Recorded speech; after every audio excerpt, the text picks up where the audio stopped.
BPL কে বলা হয় ভাগ্য বদলের মঞ্চ, নিজেকে আবিষ্কারের বড় মাধ্যম।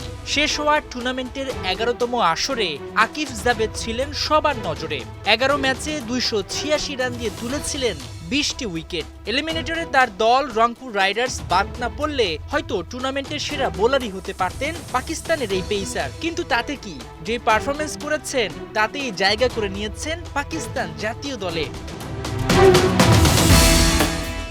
শেষ হওয়া বিপিএল এর অন্যতম আবিষ্কার ছিলেন দীর্ঘদেহী আকিব জাভেদ।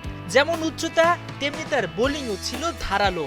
১৪০ গতিতে বোলিং করেছেন অনায়াসে। বিপিএল এ ব্যাটারদের অন্যতম ভয়ের নাম ছিলেন জাভেদ। অসাধারণ গতির সঙ্গে দুর্দান্ত সুইং, বাউন্সে কাবু হয়েছে ব্যাটাররা। রংপুর রাইডার্সের এই পেসারের ভবিষ্যৎটা যে হতে যাচ্ছে রঙিন, তা বিপিএল এ তার বোলিং দেখে অনেকেই আভাস দিয়েছিলেন। বিপিএল এ ভালো করার পুরস্কার হিসেবে পেয়েছেন জাতীয় দলে ডাক। ত্রিদেশীয় ওয়ানডে সিরিজে পেসার হারিস রৌফের ইনজুরিতে তাকে দলে ডেকেছেন নির্বাচকেরা। এমনটাও শোনা যাচ্ছে চ্যাম্পিয়ন্স ট্রফির স্কোয়াডে ডাকা হতে পারে এই পেসারকে।